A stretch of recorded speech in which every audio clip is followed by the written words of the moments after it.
So, for example, Rasulullah was in Mecca, Rasulullah was at that time receiving the surah. After a while, that they want to categorize the chapters, that what chapter revealed before Hijrah, what chapter revealed after Hijrah, so they categorize these to Makki and Madani. In the time of Rasulullah, there was no need. So Rasulullah says, okay, you call this surah Madani, you call this surah Makki, what does it mean? Rasulullah is receiving surah, that's it. After a while, we say, okay, we want to approach historically, or we want to know the origination of these chapters, the place, this and that, so we put and categorize this surah, these chapters as Makki, and these chapters as Madani.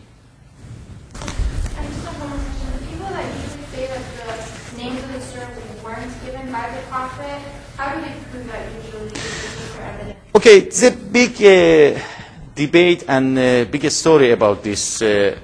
If somebody wants to, because, you know, these are not from Qur'an. These are some historical narrations, whatever we say. So it depends on your scholarly research. If you go and have a research and deep research about this fact, you may find that, yes, this is true, this is not true. Whatever I said, according to whatever I found it. Maybe you go, or somebody else say, okay, no, as the sources that I have in my hand says, no, it was not this, it was not that. It is not necessary, it is not nazaruri. If somebody says, okay, this name was, for example, issued by somebody else, it is not a necessary thing. It is not something that is zaruri from Islam or from Deen. So it depends. Maybe you have some sources that, according to those sources or ahadith, says no, all these names was issued by Rasulullah. But somebody else said no, I have some other ahadith that these names was issued by Khulafa or Sahaba. It depends. It is not from the Holy Quran. Well, as long as one ayat was revealed in Mecca, it would be a Mecca, right? Even if it's like the rest of the ayats were revealed in Medina? No, the majority. The majority of the surah, if revealed in Mecca or in Medina, we call this Madani or Makki. It is not usual, it is rare that we find this kind of surah. It is very rare that we find a surah which is half and half, or two-thirds or one-third. Usually it is 2 or 3 ayah or 5 ayah from one surah is revealed in another occasion, or Mecca or Medina. Next paragraph, I would like to ask one sisters. Okay, could you please read next paragraph? For the convenience of those who wish. For the convenience of those who wish to read all the smoke of this great book over a fixed period, the glorious Qur'an is divided into 3 parts, each called Anjos. Plural ajza. And so many parts, are into 7 equal segments, each called manzil. Each juz is subdivided into 2 sections, which are further divided into 4 quarters. Therefore, if one reads one book every night, the entire Quran will be read in about 8 months. Similarly, if one wishes to read the Quran in 1 week, one must read 1 manzil a day. Large surahs of the flourishes Quran are also divided into Ruku. According to the meaning of the passage. Okay, just to give you some knowledge about these juz, hizb, ruku, and all these things, it's not so important. The Noble Quran has been well preserved in its original form throughout 14 centuries in 2 ways. One, in writing, and second, by memorizing and passing the words from the heart of one generation into that of another. 2 copies of the original standard Quran still exist today. One in Istanbul, Turkey, and one in Tashkent, Uzbekistan. So, I would like to ask everybody to go to page 5 In page 5, you see a list of the general information that we read so far, and in easy way it tells you about the general information about the Quran. Next we go to page 6. In page 6, I think this chart is a very important chart and very helpful. This 3-page chart that you have.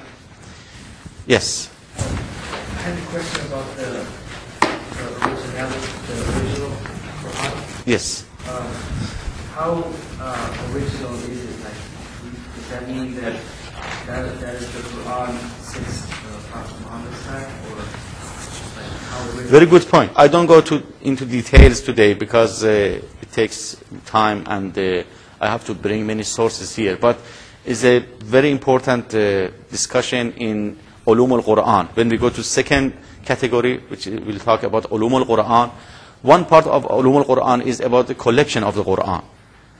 How was it collected? How was collected in the time of Rasulullah, whether it was collected in the time of Rasulullah or after him. But still, big debate and discussion among scholars. There are many historical sources for this, whether it was collected in the time of Rasulullah or after Rasulullah. But for sure, that in the time of Rasulullah, the completion of this book was done. So nothing was added after Rasulullah. This is first fact and first point. Second, the division into surah and chapters was done in the time of Rasulullah. For example, in the time of Rasulullah, we have this size of Surah Al-Baqarah, this size of Surah Al-An'am, this size of Surah Al-Shu'ara, for example. Nobody came after Rasulullah and said, okay, we just add 1 ayah to this chapter, 2 ayah to that chapter. No, it was done in the time of Rasulullah. Okay? But in the time of Rasulullah, it was not in one place. It was not in one location. Because, for example, 5, 6, 10 chapters was in the house of Zayd ibn Sabit. 10 chapters was in the house of Aisha, for example. 15 chapters was in the house of first Khalifa or second Khalifa. Okay?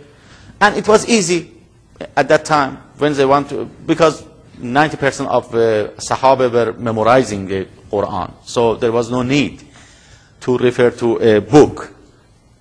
If they want to recite Quran, by heart they recite Quran. If they want to have discussion, just everybody has the Quran, the whole Quran by heart. But in the time of second and third Khalifa, they thought that it is very sensitive, it is very dangerous, that if all these Sahaba die, so who is going to take care of the Quran? And tomorrow, if we don't have one specific source and one specific place for Quran, so may something happen to this book. So in the time of third Khalifa, he appointed some people, some Sahabi, writers, to sit down for many years and supported financially everything. That you sit down and you just get some help from other Sahaba and put all these Quran in one sahifa, in one book. For example, you have to write on some skins of animals, or on some parts of woods or stones or something like this. It was like, but at that time it was written on a specific kind of special kind of papers we call qirtas, something like this.